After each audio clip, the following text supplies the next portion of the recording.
Bismillahirrahmanirrahim. Welcome to the e-learning classes Forward Public School. I am your physics teacher Faika Fasal. Today we will discuss the chapter number 5 gravitation of your class 9 book. So now start it. G students, this is the chapter number 5 gravitation. This is the page number 129. So we start the chapter number 5 now. Okay, this is the page number 130 of your book and in the first paragraph इसमें हमें ये बताया गया है थोड़ा सा जो है वो हमें गैलेक्सीज़ के बारे में थोड़ी इन्फॉर्मेशन दी। हमारी जो मिल्की वे गैलेक्सी है इसमें इन्होंने ये बताया कि ये जो है हमारे पास our Milky Way galaxy is a disc shaped collection of gas dust and billions of stars including our sun और सोलर सिस्टम। ये इन्होंने बताया हमें कि हमारी गैलेक्सी जो है वो 10 स्टार और बिलियंस ऑफ स्टार से मिलके बनी हुई है। ठीक है, फिर इन्होंने जो है वो हमें ये बताया कि हमारी अर्थ का जो है इस गैलेक्सी के साथ डिस्टेंस कितना है और फिर हमें इन्होंने जो है थोड़ा सा जो है वो ग्रेविटी के बारे में भी आइडिया दिया कि ग्रेविटी एक्चुअली जो है वो हमारे पास डिस्टेंस फोर्स है और ये एक्चुअली जो है हमने जब हम फोर्स का चैप्टर डिस्कस कर रहे थे तो हमने जो ये डिस्कस किया था कि हमारे पास तो है वो दो किस्म की फोर्सेस होती हैं, एक कॉन्टैक्ट फोर्स एक नॉन कॉन्टैक्ट फोर्स। तो gravity is also a non contact force. और अब हम ये स्टार्ट करेंगे जो हमारे पास जो मेन टॉपिक है इस चैप्टर का, लॉ ऑफ यूनिवर्सल ग्रेविटेशन। ये जो लॉ है ये न्यूटन ने जो है ये प्रेजेंट किया, इसलिए जो है और इसका नाम इसने रखा लॉ ऑफ यूनिवर्सल ग्रेविटेशन। इस लॉ में इस न्यूटन ने ये बताया है, स्टेटमेंट में जो है मैं बाद में पढ़ती हूँ, पहले मैं आपको थोड़ा सा इसके बारे में आइडिया देती हूँ। न्यूटन ने हमें ये बताया था कि हमारी इस अर्थ पे जितनी भी जो बॉडीज़ हैं, डिफरेंट बॉडीज़ हैं, उनके बीच में जो है एक फोर्स ऑफ अट्रैक्शन है। ठीक है स्टूडेंट्स, तो वो जो फोर्स ऑफ अट्रैक्शन है उसी को हम लोग जो है वो ग्रेविटेशनल फोर्स का नाम देते हैं। और वो किस तरीके से इसका फार्मूला बनेगा, किस तरह से कैलकुलेशन करनी है, वो अब हम अभी डिस्कस करते हैं। स्टेटमेंट हमें ये दी न्यूटन ने कि every body in the universe attract every other body with a force which is directly proportional to the product of their masses and inversely proportional to the square of the distance between their centres. Suppose करें कि उसने जो आप कोई भी दो bodies ले लें M1 और M2, ये आपने जो है वो दो बॉडीज़ ले ली। ठीक है स्टूडेंट्स, यहाँ पे कोई भी दो बॉडीज़ होती हैं, हो सकती हैं आप लिविंग नॉन लिविंग एनी कोई भी मैस जो है वो आप ले सकते हैं। आप चेयर एंड टेबल ले सकते हैं, आप अपने आप को और चेयर को ले सकते हैं। मीन्स कि वो जो है एक थोड़े से डिस्टेंस पे एक दूसरे के साथ हों। ठीक है, अब वो कह रहा है, न्यूटन कह रहा है कि ये जो आपके पास ग्रेविटेशनल फोर्स है जिसको हम लोग शो करते हैं, जिसका सिंबल है Fg। If you remember students, हम लोग जो है फोर्स को जो है वो कैपिटल F से जो है वो रिप्रेजेंट करते थे और G shows that this is the gravitational force. तो इसका जो सिंबल बनेगा वो बनेगा Fg।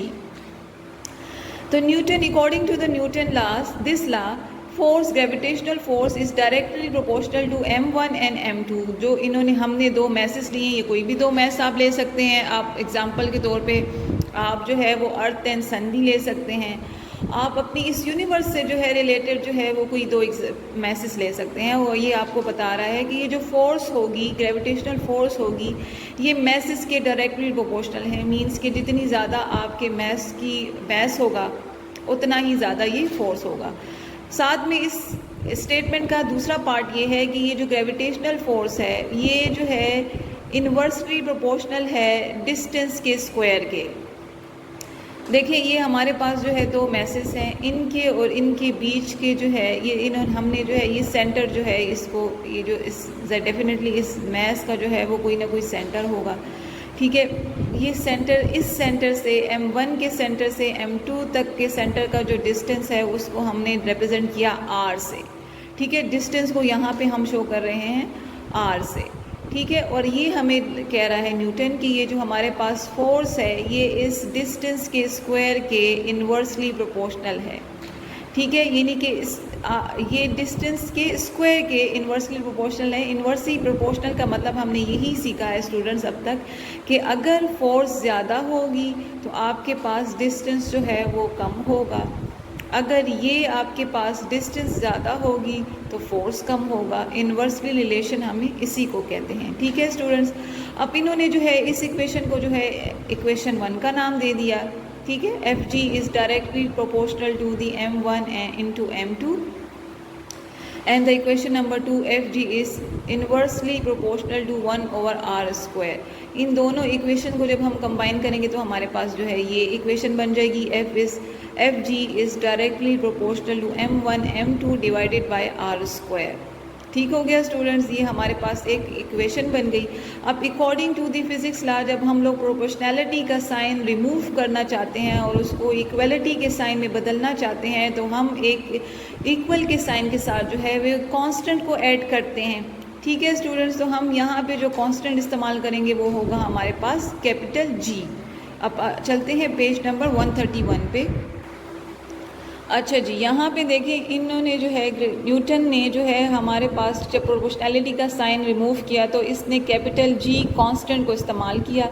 इस कांस्टेंट की वैल्यू जो है इसने कैलकुलेट की प्रॉपर, ये कैसे आएगी ये हम लोग आगे देख लेंगे कि कैसे आएगी। ठीक है जी स्टूडेंट्स, की इसकी जो वैल्यू है that is the constant and the value is the 6.67 into 10⁻⁻11 newton metre square पर kg स्क्वायर। ठीक हो गया स्टूडेंट्स, ये आपके पास जो है वो इस g की वैल्यू है, कांस्टेंट g की वैल्यू, ये कैपिटल G की वैल्यू है। ठीक है स्टूडेंट्स, यहाँ पे जो है ये चूँकि g जो है कांस्टेंट है, इसको कैपिटल G से जो है वो शो किया गया है। अच्छा जी, यहाँ पे हम पढ़ते हैं where G is a constant of proportionality and is known as the gravitational constant. इस जी का नाम है ग्रेविटेशनल कांस्टेंट और इसकी वैल्यू जो है ये कांस्टेंट है स्टूडेंट्स। ये आपने हमेशा याद रखनी है स्टूडेंट्स, क्योंकि ये हम लोग यूज़ करेंगे अपने न्यूमेरिकल्स में। अच्छा जी, इस अब मज़ीद इन्होंने बताया कि it does not depends on the medium. ये जो कांस्टेंट है ये मीडियम के ऊपर डिपेंड नहीं करता कि ये मीडियम जो है वो वैक्यूम है, एयर है, वाटर है, कंक्रीट है, etcetera between the two bodies.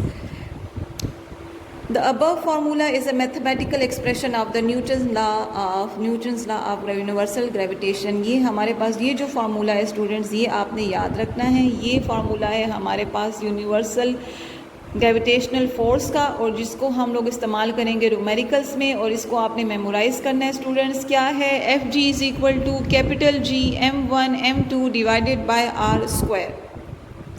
उसके बाद आपको ये फिगर जो है वो नज़र आ रही है स्टूडेंट, जिसमें आपको जो है टॉर्शन बैलेंस जो है वो बताया गया, ये एक ऑपरेटर्स बताया गया। ये एक साइंटिस्ट था हमारे पास कैवेंडिश, उसने जो है वो ग्रेविटेशनल अट्रैक्शन जो है ग्रेविटेशनल फोर्स को फाइंड आउट करने की जो है वो कोशिश की। उसने दो मैसेज ले लिए जिसको उसने m1 और m2 का नाम दिया और उसके बीच में जो है उसने ग्रेविटेशनल फोर्स को कैलकुलेट करने की कोशिश की और ये ऑपरेटर्स उसने जो है वो यूज़ किया।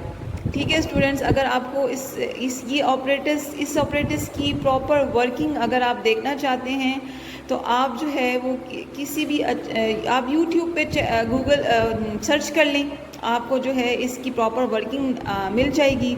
और फ़िलहाल तो आपने जो है सिर्फ इसको इतना ही समझना है कि उसने इस ऑपरेटर्स को यूज़ किया। इसकी डिटेल आपके कोर्स में नहीं है स्टूडेंट्स। अपने इंटरेस्ट के लिए अगर आप इसे सर्च करना चाहते हैं तो आप YouTube पे सर्च कर सकते हैं, वहाँ पे आपको प्रॉपर वीडियो मिल जाएगी इसकी वर्किंग की। उसके बाद है हमारे पास Newton's third law of motion and universal gravitation, कि हमारे पास जो न्यूटन का थर्ड लॉ है उसका और ये जो हमारे पास जो यूनिवर्सल जो है वो ग्रेविटेशन लॉ है, इसके बीच में जो है ये रिलेशनशिप क्या है, किस तरीके से हम लोग जो है इसको आपस में इंटर रिलेट कर सकते हैं। We can say that the force acting on mass m2 due to mass m1 इस अब हमने जो है ये पढ़ा था न्यूटन का थर्ड लॉ जो है, थोड़ा सा रिवाइज करते हैं स्टूडेंट्स। न्यूटन का जो थर्ड लॉ था वो हमें ये बता रहा था कि हमारे पास जो है वो every action has reaction equal in magnitude of but opposite in direction. ये हमारे पास न्यूटन का थर्ड लॉ था। ठीक है स्टूडेंट्स, अगर आपको याद है हमने चैप्टर नंबर 3 में जो है इसको डिटेल में डिस्कस किया था। यहाँ पे इन्होंने जो है ये बताया है कि अगर हमारे पास दो मैसेज हैं m1 और m2 और उनके बीच में अगर हम लोग फोर्स अगर हम अप्लाई करें तो वो होगी हमारे पास फोर्स 1 2। यहाँ पे अगर आप फिगर में देखें स्टूडेंट्स, ये जो आपको नज़र आ रही है, ठीक है, यहाँ पे आपके पास ये जो है m1 है, ये m2 है।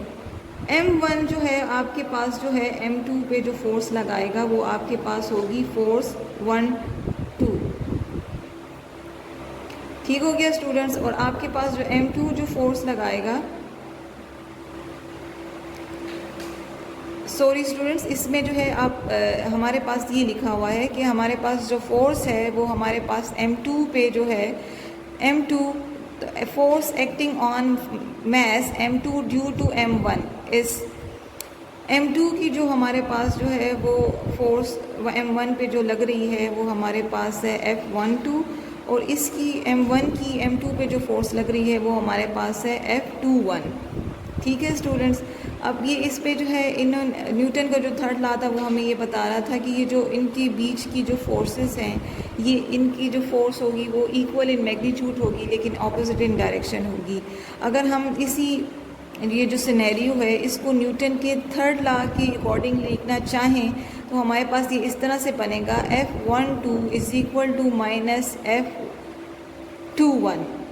ठीक है स्टूडेंट्स, यहाँ पे जो है आप इसकी करेक्शन कर दें, दोनों तरफ जो है ये 12 एंड 12 लिखा हुआ है, ये आप 2 1 कर दें। ठीक है भैया स्टूडेंट्स, आपने इसकी थोड़ी सी करेक्शन कर दी क्योंकि ये जो फोर्स है ये आपस में मैग्नीट्यूड में तो इक्वल है लेकिन इनकी जो डायरेक्शन है वो ऑपोजिट होगी। एग्जाम्पल के तौर पे इन्होंने जो है नीचे एक एग्जाम्पल ले ली। For example, earth pulls on the moon and the moon pulls on earth with a force of equal magnitude. अब इसी सिनेरियो को हम लोग जो है वो अर्थ एंड मून सपोज कर लेते हैं। सपोज करें ये हमारे पास जो है अर्थ है और ये हमारे पास मून है। तो अकॉर्डिंग टू दिस लॉ, अब ये आपको कह रहे हैं न्यूटन का जो थर्ड लॉ है वो हमें ये बताता है कि जितनी फोर्स हमारे पास, जितनी फोर्स के साथ अर्थ मून को अपनी तरफ पुल करता है उतनी ही फोर्स के साथ मून अर्थ को अपनी तरफ पुल करेगा। समझ आ रही है ना स्टूडेंट्स आपको, कि जितनी फोर्स के साथ अर्थ जो है वो मून को खींचता है उतनी ही फोर्स के साथ मून अर्थ को अपनी तरफ जो है वो पुल करता है। दोनों की जो फोर्सेस हैं, फोर्सेस ऑफ पुलिंग है या फोर्सेस ऑफ अट्रैक्शन जो है वो इक्वल होगी लेकिन इनकी जो डायरेक्शन है वो ऑपोजिट होगी। क्लियर हो गया स्टूडेंट्स। अब यहाँ पे इन्होंने कहा कि at earth surface earth pulls down on 1 kg mass with a force of magnitude 9.8। Suppose करें वो कह रहे हैं कि हमारे पास जो अर्थ के ऊपर जो मैस है वो जो है वो 1 kg है और वो जो मैग्नीट्यूड फोर्स का लग रहा है वो हमारे पास 9.8 है। उसके अकॉर्डिंगली हमारे पास जो है वो क्या फोर्स की वैल्यू होगी। अच्छा जी, अब ये आपको कह रहे हैं कि अगर हमारे पास जो है मैस अगर 1 kg है और हमारे पास अगर जो है वो फोर्स का जो मैग्नीट्यूड है वो 9.8 होगा। ठीक है, अपवर्ड एंड डाउनवर्ड दोनों हमारे पास जो है ये मैग्नीट्यूड जो है वो फोर्स का जो है वो 9.8 ही होगा लेकिन ऑपोजिट इन डायरेक्शन होगा। अगर एक जो है वो अपवर्ड है फोर्स तो दूसरी जो है वो हमारे पास डाउनवर्ड होगी। मैग्नीट्यूड फोर्स का इक्वल होगा लेकिन इनकी जो डायरेक्शन है वो ऑपोजिट होगी। उसके बाद जो है इन्होंने जो है वो हमें एक ग्राफ दिया और उसमें उन्होंने रिलेशनशिप बताया कि फोर्स और जो डिस्टेंस है उसका अगर हम लोग ग्राफ बनाना चाहें तो वो किस तरह से जो है वो ड्रॉ होगा। अब यहाँ पे आप लोग जो है ये आप लोग देख रहे हैं कि ये हमारे पास जो ग्राफ हमें मिलेगा ये हमें इस तरीके से जो है हमें स्लोप मिलेगा, कर्व स्लोप हमें मिलेगा। स्ट्रेट लाइन स्लोप नहीं मिलेगा, हमें कर्व स्लोप मिलेगा क्योंकि हमारे पास जो फोर्स है और जो डिस्टेंस है उनके बीच में जो रिलेशनशिप है वो इन्वर्स रिलेशन है। अगर आप फोर्स को ज़्यादा करेंगे तो आपके पास जो डिस्टेंस है वो कम होता जाएगा स्क्वायर के हिसाब से। ठीक है स्टूडेंट्स, सपोज करेंगे हमारे पास जो डिस्टेंस इन्होंने जो वैल्यू जो फोर्स है उसको जो है इन्होंने जो है वाई एक्सिस पे लिया और जो डिस्टेंस है उन्होंने इसको जो है एक्स एक्सिस पे लिया। रिमेंबर स्टूडेंट्स, हमने जब चैप्टर नंबर 2 में ये जो ग्राफ बनाए थे हमने ये सीखा था कि जो इंडिपेंडेंट वैल्यू होती है उसको हम लोग जो है वो एक्स एक्सिस पे लेते हैं और जो डिपेंडेंट वैल्यू होती है उसको हम लोग वाई एक्सिस पे लेते हैं। यहाँ पे फोर्स जो है वो डिपेंड कर रहा है डिस्टेंस के ऊपर। ठीक है स्टूडेंट्स, यहाँ पे इन्होंने जो डिस्टेंस है उसकी रफ वैल्यू ले ली, एक दफ़ा इन्होंने ले ली r, 2r, 3r। क्लियर हो गया। और उसके अकॉर्डिंगली इन्होंने ये बताया कि अगर डिस्टेंस हमारे पास 2r होगा तो हमारे पास फोर्स जो है वो 1/4 होगी। क्लियर हो गया स्टूडेंट्स। ये किस तरीके से होगा ये मैं आपको जो है करके बता देती हूँ कि ये कैसे जो है इन्होंने ये जो रिलेशनशिप है ये बताया। जैसे मैं यहाँ पे पहले रीडिंग कर लेती हूँ फिर मैं आपको जो है वो समझा देती हूँ। The gravitational force is an inverse square force. It decreases by the factor of 4 when the distance increases by a factor 2. जब हम लोग जो है हमारे पास ये कह रहे हैं कि अगर हमारे पास जो फोर्स है, ठीक है, अगर आप डिस्टेंस जो है वो 2 करेंगे, 2r करेंगे तो ये जो फोर्स है ये डिक्रीज होगी 1/4 के आस्पेक्ट से। ठीक है। It decreases by factor of 9 when the distance increase by 3। अगर आप डिस्टेंस को 3 कर देंगे, 3r कर देंगे, तो फोर्स हमारे जो है वो हमारे पास रह जाएगी 1/9। ठीक है, and so on. The graph is a plot of a magnitude of the gravitational force as a function of the distance. ये ग्राफ हमें जो है ये रिलेशनशिप बताता है फोर्स एंड डिस्टेंस के बीच में, कि अगर फोर्स को जो है अगर हम ज़्यादा करते जाएंगे तो डिस्टेंस कैसे डिक्रीज़ होगा, या जो है डिस्टेंस को इंक्रीज़ कर दें तो फोर्स कैसे डिक्रीज़ होगा, ये इन्होंने बताया है। अब मैं आपको जो है इसमें वैल्यूज़ पुट करके बताती हूँ। अच्छा जी, ग्राफ कैसे ड्रॉ करना है? हमें पता है कि एफ़ जो है अभी हम पढ़ के आए, न्यूटन के लॉ में हमने स्टडी किया कि हमारे पास जो एफ जी है, जो ग्रेविटेशनल फोर्स है, उसका रिलेशन इन्वर्स है 1/r² के साथ। अब अगर हम r को 2r सपोज कर लें, तो इसमें अगर हम लोग जो है वो वैल्यू पुट कर दें, ठीक है स्टूडेंट्स, r की जगह हम लोग जो है वो 2r कर दें, इसका हम लेंगे होल स्क्वायर। ठीक हो गया स्टूडेंट्स, तो ये हमारे पास जो है ये बन जाएगा F G inversely proportional to 1/r²। अच्छा जी, ये हमारे पास क्या रिलेशनशिप बना? F G is inversely proportional to the 1/4r². If you remember the formula, that was the Fg is equal to Gm1 m2 divided by r²। अच्छा, ये r² 1/r² जो है ये तो फार्मूले में एग्जिस्ट करता है। अब फोर्स किसके अकॉर्डिंगली जो है वो डिक्रीज़ हो रही है, किस हिसाब से, किस कांस्टेंट से जो है वो डिक्रीज़ हो रही है? 1/4 से। ठीक हो गया स्टूडेंट्स, ये इस तरीके से जो है इन्होंने बताया कि अगर हमारे पास डिस्टेंस 2r होगा तो हमारे पास जो है फोर्स डिक्रीज होगी 1/4 के अकॉर्डिंगली। ठीक है, अगर आप जो है वो वैल्यू पुट कर दें r की जगह 3r, ठीक है, इसका होल स्क्वायर ले लेंगे हमारे पास, तो हमारे पास जो है वो रिलेशनशिप जो है वो इस तरह से बन जाएगा 1/9r²। अब हमारे पास जो एफ जी आएगा वो हमारे पास 1/9 के आस्पेक्ट में आ रहा है, यानी कि फोर्स जो डिक्रीज़ हो रही है वो 1/9 के अकॉर्डिंगली जो है वो डिक्रीज़ हो रही है। ठीक हो गया, यही इन्होंने बताया कि हमारे पास अगर हम लोग ग्राफ को ड्रॉ करेंगे तो ये हमारे पास जो है ये इस तरीके से कर्व स्लोप हमारे पास आएगा। ठीक है स्टूडेंट्स, जिसमें जो है ये हमारे पास इन्होंने जो है वो वैल्यूज़ आपके पास जो इन्होंने बुक में शो करके बता दी। क्लियर हो गया स्टूडेंट? होपफुली आपको जो है ये टॉपिक समझ आ गया होगा। ओके स्टूडेंट्स, अब हम लोग करेंगे एग्जाम्पल हमारे पास है 5.1। क्लियर हो गया स्टूडेंट्स? एग्जाम्पल को हम स्टडी करेंगे, जिसमें हमने क्या करना है, हमने ग्रेविटेशनल फोर्स को जो है वो फाइंड आउट करना है। जो एग्जाम्पल है स्टूडेंट्स, उसको हमेशा जो है स्टेटमेंट को 2 से 3 दफ़ा ज़रूर पढ़ें। एग्जाम्पल को मैं पढ़ती हूँ, स्टेटमेंट क्या लिखी हुई है। Suppose you have mass of 40 kg। आपके पास जो है वो 2 मैसेस हैं, एक हमारे पास है 40 kg m1 एंड दूसरा जो है हमारे पास है 45 kg। Person is sitting on a bench close to you. ठीक हो गया स्टूडेंट्स, हमारे पास जो है वो 2 मैसेस हैं, एक हमारे पास है 40 kg, एक हमारे पास है m2 that is the 45 kg। ठीक है, जो कि आपस में एक दूसरे के क्लोज बैठे हुए हैं बेंच पे। सो such that the distance between center of you and the person is 0.5 meter. Distance is mentioned। यहाँ पे इन्होंने कहा है कि आपके और उस पर्सन के बीच का जो सेंटर का डिस्टेंस है that is the 0.5 meter, means कि this is the r। Estimate the magnitude of the gravitational force you exert on that person। अब ये आपको कह रहे हैं कि उस gravitational force की जो है वो आपने जो है magnitude find out करनी है अगर आप जो है उस पर्सन पे लगा रहे हैं। अगर आपके और उस पर्सन के बीच में जो ग्रेविटेशनल फोर्स जो है वो एग्जिस्ट कर रही है, उसकी मैग्नीट्यूड आपने निकालनी है, वैल्यू बतानी है कि वो कितनी होगी। कैसे करेंगे सॉल्व? सबसे पहले हमेशा हम लोग गिवन की हेडिंग देते हैं, उसके बाद हमारे पास जो है वो m1 is given that is the 40 kg, m2 is given that is the 45 kg। Distance is the r। यहाँ पे हम लोग जो डिस्टेंस को है वो r से शो कर रहे हैं, स्मॉल r से, that is the 0.5 metre. Gravitational constant है हमारे पास g is equal to that is the value is the 6.673 into 10⁻⁻11 newton per metre in per kg²। ये हमारे पास कांस्टेंट वैल्यू है g की, ये आपको याद होनी चाहिए स्टूडेंट्स, ये आपको ग्रामेरिकल में गिवन नहीं होगी, ये आपने खुद पुट करनी है। Clear students? Which is the requirement is the gravitational force. हमने निकालनी है एफ जी की वैल्यू। सो आपको फार्मूला आना चाहिए, this is a very easy formula. and you must memorize this. Fg is equal to g m1 m2 divided by r square. m1 is given, m2 is given, r is given. g की value आपको याद होनी चाहिए, वो आपने खुद put करनी है स्टूडेंट्स।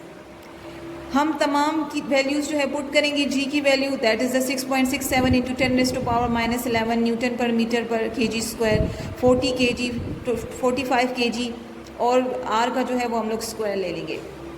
यहाँ पे जो है हमने जो है यूनिट्स के साथ बड़ा केयरफुली जो है वो डील करना है। यहाँ पे आप देखें स्टूडेंट्स, हमारे पास जो है ये न्यूटन मीटर है, kg हमारे पास kg स्क्वायर हो जाएगा, और ये जो kg है इसके साथ जो है ये kg स्क्वायर कैंसिल हो जाएगा। ये मीटर स्क्वायर नीचे की मीटर स्क्वायर के साथ कैंसिल हो जाएगा।